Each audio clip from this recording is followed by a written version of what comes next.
मोआब को गए। एलीमेलेक मर गया। पुत्रों ने मोआबी स्त्रियों ओरपा और रूत से विवाह कर लिया। तब पुत्र भी मर गए। तीनों स्त्रियों के पास पति नहीं थे। जब इज़राइल में अकाल समाप्त हो गया, नाओमी ने घर जाने का फैसला किया।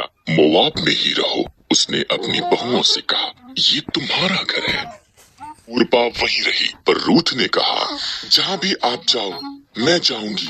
आपके लोग मेरे लोग होंगे, आपका परमेश्वर मेरा परमेश्वर होगा। रूथ और नाओमी इकट्ठे वापस इज़राइल को गईं। इज़राइल में फसल के कटने का समय था। नाओमी ने रूथ से कहा कि वो जाकर खेत में काटने वालों के पीछे फसल को बीन ले। खेत एलीमेलेक के संबंधी बोअज का था। बोअज रूथ के पास आया।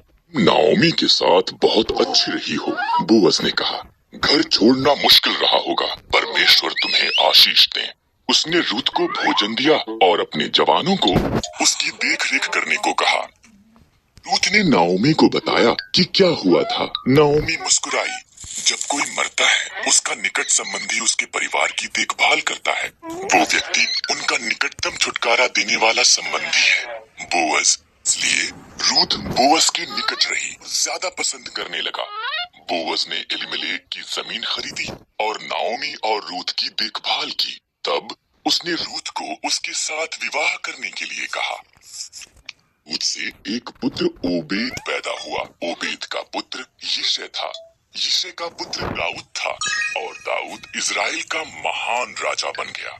इसलिए परमेश्वर ने रूथ को आशीष दी, ठीक जैसा कि बोअज ने प्रार्थना की थी।